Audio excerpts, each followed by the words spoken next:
जीव विज्ञान की उपशाखाएं। जंतु विज्ञान शब्द का प्रयोग सर्वप्रथम लैमार्क और ट्रेवेर्नस नामक वैज्ञानिक ने 1802 ईस्वी में किया था।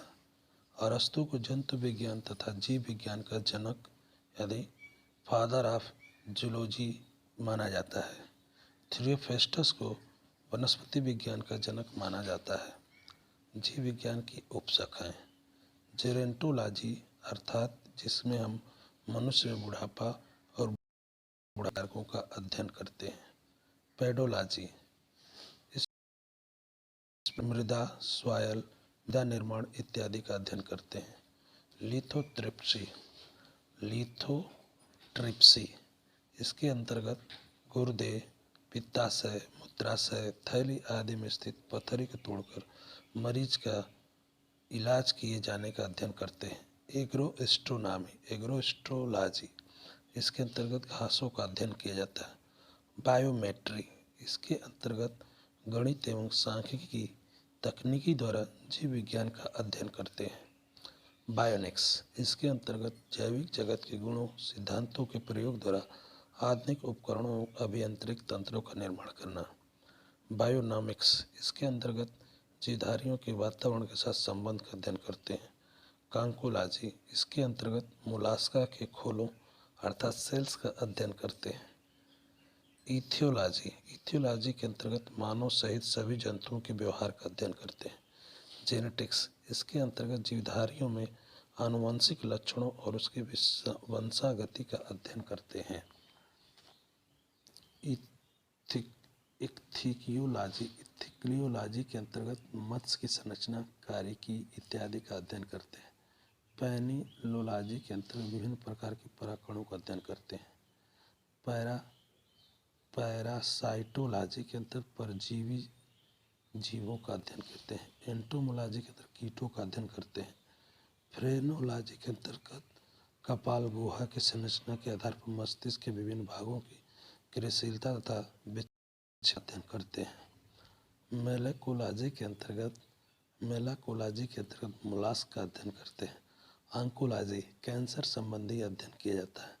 टेरेंटोलॉजी के अंतर्गत शारीरिक विकास में आने वाली विभिन्न असंपन्नताओं का अध्ययन करते हैं। ऑस्टियोलॉजी अस्थियों का अध्ययन। सेरोलॉजी रुधिर सिरप का अध्ययन किया जाता है। ऑर्निथोलॉजी के अंतर्गत पक्षियों का अध्ययन किया जाता है। लिथोट्रिप्सी जैसा अभी आपने पढ़ा था एक चिकित्सीय प्रक्रिया जिसमें प्रघाती तरंगों की सहायता से गुर्दे पित्ताशय मूत्राशय की थैली आदि में स्थित पथरी का तोड़कर इलाज किया जाता है। एपीकल्चर प्रमुख शब्दावलियों में संबंधित उत्पाद। एपीकल्चर के अंदर व्यापारिक स्तर शहद उत्पादन तथा फसलों में परागण हेतु मधुमक्खी पालन। ईवी कल्चर के अंदर पक्षी पालन। पीसी कल्चर का मतलब मत्स्य पालन। एक्वा कल्चर में जलीय जंतुओं एवं वनस्पतियों का संवर्धन। एग्रीकल्चर का मतलब फसल संवर्धन पशुपालन कृषि संबंधी विज्ञान। अलगा कल्चर मतलब अल्क्वाकल्चर एक प्रकार का जिसके अंतर्गत शैवालों की कृषि की जाती है। सेरीकल्चर ये बार बार पूछा जाता है। सेरीकल्चर रेशम कच्चे रेशम के उत्पादन हेतु रेशम कीट का पालन। सेल्वीकल्चर वन संवर्धन। स्पंजीकल्चर स्पंज संवर्धन। कैनिकल्चर कुत्ता पालन। फ्लोरिकल्चर फूलों की खेती एवं पुष्पकृति फ्लावर से फ्लोरिकल्चर समझ सकते हैं। ओलरीकल्चर सब्जियों की कृषि। आर्बोरिकल्चर वृक्षों और झाड़ियों की कृषि। ओलिगोकल्चर कुछ फसलों या प्रजातियों की कृषि। हॉर्टिकल्चर ये कई बार प्रश्न आया है परीक्षा में पूछा गया। हॉर्टिकल्चर के अंतर्गत किसका अध्ययन करते हैं तो फूलों फलों सब्जियों मसालों की खेती इसके अंतर्गत। ऑस्ट्रिकल्चर व्यापार है तो सीपों में कृत्रिम प्रजनन। ओलीकल्चर जैतून ओलिव्स जैतून का उत्पादन संरक्षण और व्यापार। हेलीकल्चर गेहूं का संवर्धन। वर्मीकल्चर कृषि उत्पादन वृद्धि हेतु केचुआ। वर्मीकल्चर कई बार आता है। वर्मीकल्चर कृषि उत्पादन वृद्धि हेतु केचुआ उत्पादन। विटीकल्चर अंगूर उत्पादन के लिए। मेरीकल्चर मानव उपभोग हेतु समुद्री जीवों हेतु। मोरीकल्चर शहतूत की खेती। सिट्रीकल्चर खट्टे फल उत्पादों का संवर्धन। पामोलॉजी फलों की कृषि। हाइड्रोपोनिक्स मृदा विहीन पादप संवर्धन। एरोपोनिक्स एरोपोनिक्स के अंतर्गत हम जो है या इसे हम एरो कल्चर भी कहते हैं, सब्जियों, पौधों, कृषि मुख्यतः जड़ों वाले फसलों को कार्य।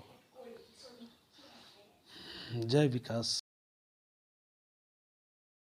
फ्रांसीसी जैव वैज्ञानिक जीन बैप्टिस्टे डी लामार्क ने प्रस्तुत किया था। इसे लामार्क का सिद्धांत भी कहते हैं। उपार्जित लक्षणों की वंशानुगति। यह वर्ष 1809 में पुस्तक फिलॉसफी जूलॉजी में छपा। लामार्क के अनुसार परिवर्तन शरीर के उपयोग तथा अनुपयोग के कारण होते हैं। अधिकांश प्रयोग किए जाने वाले अंग सुदृढ़ और सुविकसित हो जाते हैं, जैसे जिराफ की लंबी गर्दन।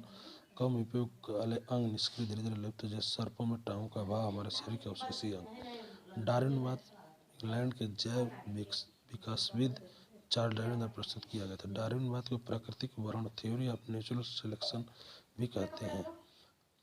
प्राकृतिक वर्ण चयन एक ऐसी प्रक्रिया जिसके द्वारा जीवों की आबादियों में जीन रूपी एलीली जीनों दोनों आवृत्तियों महत्वपूर्ण परिवर्तन होते हैं। डार्विनवाद की विस्तृत व्याख्या इनकी पुस्तक प्राकृतिक चुनाव द्वारा जातियों की उत्पत्ति 1859 में दी गई।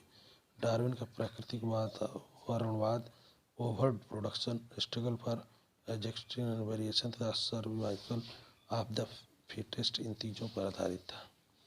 इसके बाद नेक्स्ट वीडियो अगले